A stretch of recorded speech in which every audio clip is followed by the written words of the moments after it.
400 years ago, the Mayflower landed at Plymouth Rock.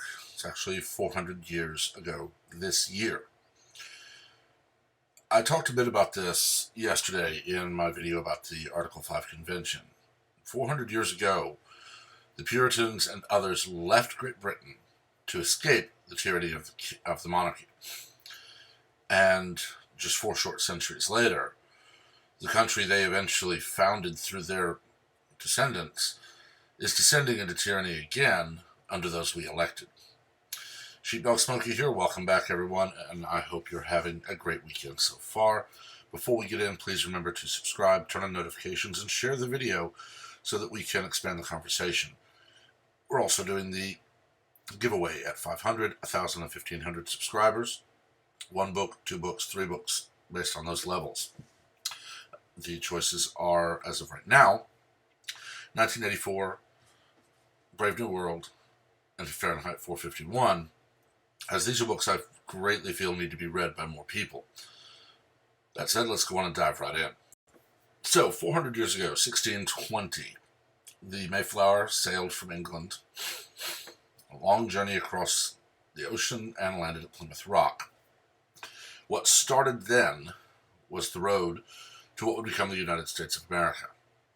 Just a short, roughly 150 years later, the descendants of those who landed at Plymouth Rock and those who had come to the country since fought a bloody Revolutionary War.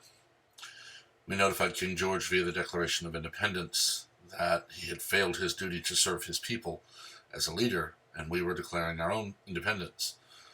He sent his troops to disarm us. We disagreed. And just a few years later, we were our own country. Not even 100 years after that, we descended into war between ourselves over ego.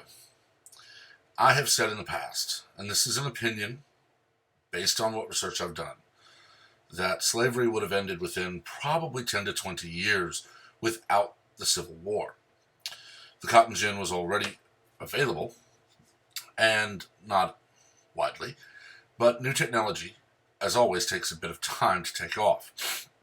As slave owners saw non-slave owners able to harvest as much cotton, they would ultimately see that a machine, which takes maintenance, would not be nearly as financially taxing on them as maintaining large slave populations. I don't know that the Emancipation Proclamation or making the freed slaves citizens would have happened, but ultimately slavery would have proven economically insane, and plantation owners, like any business owner, will not stick to a system that costs them more than they can make. We won't ever know the truth of that, no matter how much research is done, because the Civil War happened.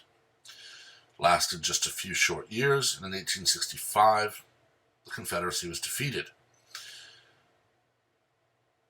And since then, the country has slowly been descending closer and closer to the rock bottom. There have always been groups of people in the country that seek to slow the descent or stop it. We had 1871, the founding of the National Rifle Association, seeking to preserve the Second Amendment rights of all American citizens. Predominantly at that point, those were the former slaves, now citizens, that the KKK in the South wanted to keep disarmed because they were, and those who are in that organization today, are racist bigots. We had the women's liberation movement, then civil rights in the 1960s. And ultimately, we come to today, where all of those lessons are ignored. We have talking heads on television, radio, and in classrooms spreading their message of hatred that America was always a racist country, and it still is, when it's not, and it never was. There are people in the country who were racist, yes. There were times in our country that were very dark that we must not forget, lest we repeat them. One example would be slavery. It existed before it came to the shores of the United States or the colonies. It existed because Portuguese slavers bought slaves from African tribesmen who had defeated a neighboring tribe because they wanted more land. They were sold to many countries, and slavery still exists in the Middle East and other parts of the world today. But we don't hear that talked about. We only hear about how racist the United States was and is because slavery existed here. They ignore multitudes of other bits of evidence that it existed before the U.S., before the colonies, and still exists to this day. That's because the U.S. is the shining city on the hill, as Reagan called it, and as others have. We are a beacon of capitalism and freedom and liberty. And the people who have gained power and solidified more power over the last few decades cannot stand that they can't rule with an iron fist. We see a man who has spent 4+ decades in government office, who praised the Soviet Union and Cuba, and who wants to implement full communism in the United States under the guise of democratic socialism. Democratic socialism is simply the sheep voting for which wolf gets to eat them. And unfortunately, this latest medical issue, the Chinese coronavirus, the Wuhan coronavirus, is playing into their hands. They are able to basically use an emergency to demand power. We saw it with Nancy Pelosi trying to slip in millions of dollars for abortion in violation of the Hyde Amendment into a bill providing funding for COVID-19 response. And of course, we've had her complaining and other people complaining about the Republicans being partisan and blocking a needed bill because of disagreements. It's not a disagreement when the Speaker of the House wants to put something into a bill that violates the Hyde Amendment. I wouldn't care if it was Crenshaw or any other Republican, Granger, or any of them, who had tried to put that into the bill. I would still want it gone. Because one, it violates the Hyde Amendment, and two, abortion is ending a life. This is literally, we need this money to save lives, but we also are going to put money in to end lives. It's partisan politics at its ugliest, and it should never happen. I personally would like to see all bills be one topic only. If you want a bill to do something, you don't tack a rider onto another bill. This was comically shown in the Simpsons movie, where there was a bill being put forth in the U.S. Congress to save Springfield. And at the last second, somebody adds a rider for the pornographic arts, and the bill is defeated, and Springfield is put under a dome to die. It was comical there, and so far nothing that extreme has happened, but many things have happened because they are put on as riders to other bills, and they have nothing to do with what is in that bill. It's called pork. We need to trim it. Right now, many states, my own included, have declared a state of emergency. President Trump just today declared a national state of emergency. People are on both sides of the issue. They're both praising it and they're both decrying it as too little too late. What they don't understand is that the local governments, from city to county to state to federal, the local governments have the greatest potential to respond to something like this. The federal government does not need to be sending out federal employees and federal officials to all 50 states, to all cities in those states, to handle this crisis or this situation. Before the declarations of emergency started just avalanche level of being issued, schools were already canceling classes. It didn't take the governor to demand it happen. Local school districts were saying, we need to do this. School boards voted and schools closed. Many schools are moving to online classes. Teachers will record their lecture. Students will view it, will ask questions, they'll be assigned their homework, they'll do their reading, and they'll submit their homework.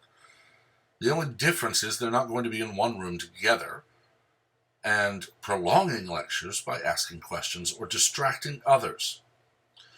I've taken classes both online and in the classroom. I personally prefer online. I can work at my own pace. And I have never been anything but the first or second one done with all of the work. I had a class at community college where I was assigned the entire semester right at the beginning, told which book to read, read the entire book in 2 days, took it back for full refund, finished all of my work in 2 weeks. Full semester in 2 weeks. Others don't do that. My sister is very intelligent. She's a brilliant young lady. In her own right, she is far and above me in many areas. History was never one of them, and it's not her passion. But she would never take even a class that she is very passionate about and finish it in 2 weeks. She would prefer to take her time. And that is the beauty of an online class. Teachers can post their lectures and their notes, 1 day at a time, 5 days at a time, a year at a time, doesn't matter. The students view the lecture to get information from the teacher. They read their book, they do their assignments, and that's all that needs to happen. And schools were already doing that. Businesses were already moving to work from home. For crying out loud, many of them were doing it long before this. I know of at least 2 companies that are customer service based, phone bank companies, that went to work from home. And while the employees are not making as much as they did, they're still not hurting. Looking at my company, for example, and I'm going to use general numbers because I'm not going to expose any information. But I live about 5 miles from work. My truck averages 19.5 to 20.5 gallons miles per gallon. At current, it's about $2 a gallon. So, if I live 5 miles from work, that's 50 miles a week. I get 20 miles to a gallon. That is $5 per week. Over the course of a year, $210. I'm also eating lunch while there.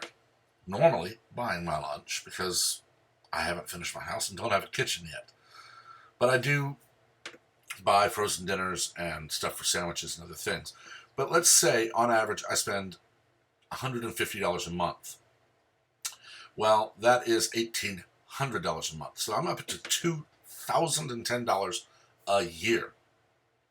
My company could easily take that $2,010 per year, provide me with a computer and a way to route calls to me at home, or whatever else needs to be done, and probably spend about $500, and I would be able to work from home. I would not use my truck nearly as much as I do. I have a small community store about a mile from me. I can easily go to it twice a week. And there were companies doing that. They can pay their employees less because they are not spending as much. My mother did this in the early 2000s, and it was fine. Working from home right now is also a good thing because it enforces social distancing. Social distancing, washing your hands, don't touch your face as much as you used to. I struggle with that because I do have allergies. My eyes do water from time to time. But I've been a person who regularly washes their hands for many years. And a lot of that is because I worked in industries where my hands would get very dirty very quickly. Retail is one of them. I worked as basically a bagger and shopping cart wrangler. Also worked in a photo lab back in the 90s, and your hands will get very dirty handling film and photographs, mixing chemicals and such. So washing my hands is a ritual. I do it every time I can. We didn't have hand sanitizer back in the 1990s. We had soap and water. It's what I prefer to use. If I get something on my hands that I can't immediately wash off, I will use sanitizer, but then as soon as possible I wash my hands. And I don't like crowds. I never have. But more so now because I have had time as a firefighter. If I'm in a very crowded room, I start seeing problems if a panic happens for any reasons. So I just don't like crowds. Yes, I have a cough. That's because, sadly, I'm a smoker. I'm working on it. Getting better, but not there yet. All of these things have been suggested. Don't touch your face. Social distancing. Wash your hands regularly and often. All of these things have been put out there by doctors and other people who have appeared on news talk shows for quite a while. But it's being ignored because that doesn't allow people to use an illness to demand control of a country. I can tell you, working from home is not as amazing as you would think. Yes, it's enjoyable for a time, but it gets boring and lonely very quick. Humans are social animals at their core. And if you spend all of your time at home working and your family can't spend time with you while you're working, then you're going to quickly realize solitude is not what you think it is. I could probably last longer than most because I greatly enjoy my solitude. But when it's all I have, I want out of it as fast as possible after a certain time. I also know from many industries, working from home is not as feasible as you think because you need your employees to be able to lean on each other for certain things, especially in my industry, information technology. Because you see, as I'm researching one issue, I may hit something that someone else knows more about than I do, and I lean on them for help. Same happens the other way. They'll come lean on me for help on certain things. I have things that I understand just better than others, and they have things they understand better than me. If we're working from home even for a short time, I will be using the living daylights out of my instant messenger and text messaging to get a hold of people to say, hey, can you look at this? But it will help. One, because it will allow my company to bring people into the office to, clean the carpets and such and all that. And we'll ultimately go back to the office. But none of that serves the purpose of those people who are using it. Their purpose is to solidify power. If they can force people to stay home, if they can force people not to go shopping, not to go to movies, not to go to baseball games, football games, basketball games, car meets, trade shows, and so on, they can control industry. Because Walmart, H-E-B, Kroger, Albertsons, Winn-Dixie, whoever your local grocery store is, they'll start suffering, some faster than others. Walmart not as fast because they do offer a very large online and delivery service. Amazon more than them. It will be people having packages delivered. No, leave it on the porch. I'll come out and get it after you're gone. And we will become a nation of hermits. Social distancing is good for a time. We need it right now to get a handle on something that needs us to get a handle on it. No, you don't need to rush down and get tested just because you develop a tiny cough. Think about it critically, and you're probably going to find, one, your allergies are flaring up because you're near something. If I get near a heavy concentration of mesquite or cedar trees, my allergies go insane. Cats the same. So if I start coughing more than normal, I'm going to look around. I'm going to look for those things that spike my allergies. Also, you should know, just a cough is not a symptom you should run for a test. Now, if you're coughing, short of breath, easily fatigued, running a fever, those are multiple symptoms that could lead to something. So yes, you might want to arrange a test at that point. Another reason we don't need everyone running to get tested is you would quickly see all tests used. And those who need to get tested would then be left without. I'm not saying we need to have just draconian. You have to get a letter from your doctor, who got a letter from a surgeon, who got a letter from an epidemiologist, who got approval from the government, who got approval from some idiot in Congress to let you get tested. But you should be smart about it. You don't need to go out and buy up all the toilet paper you can shove into a closet. For crying out loud. I could stay home 24/7 for 2 weeks and probably not use 6 rolls. If you need 144 rolls of toilet paper for 2 weeks, you probably should see a doctor for something other than COVID-19. Just going to say. But Logic and reason and critical thinking don't play into the hands of the people trying to use this. They need panic. They need people running around like chickens with their heads cut off. Because then they can use that as well, and use the next, and the next, and the next. And ultimately, you'll be living in a police state. For crying out loud, the mayor of Champaign, Illinois, has very recently, I believe it was today, declared that she will not allow the sale of firearms in that city. That's going to fall because it will be contested as violating the Second Amendment, and it will ultimately be, or should ultimately be found to violate the Second Amendment. But why in the blue blazes would you go from COVID-19 response to you can't have guns?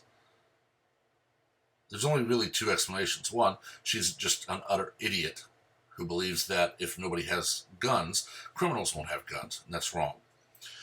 But then the other reason is far scarier, and I don't believe it's true yet for a moment anywhere other than banana republics. But if no one's armed, then police can start involuntarily quarantining people in protective custody. It's the way tyrants always go. We have to put you in protective quarantine custody for the good of everyone. If nobody's armed, nobody can respond in defense of their life. Like I said, I don't think that's anyone's plan. I don't even think Northam, with his egregious idiocy, would go that far. But it is something that has happened in the past when tyrants have disarmed their people. I've talked about this a long time, and I'm really going to need to end this soon because I don't like long videos. But what you need to do is stop, calm down, take a breath, and think. If all you have is a cough, don't rush out for a test. If all you have is shortness of breath, think about this. Have you been far more physically active than in recent days? If you go from being pretty sedentary to very active, in a couple of days you're going to find yourself always short of breath because your body's adjusting.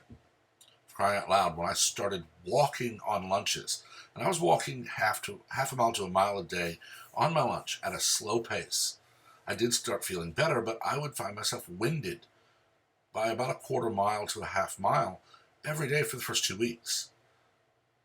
If you fatigue easily, are you getting enough sleep? Are you eating the right diet?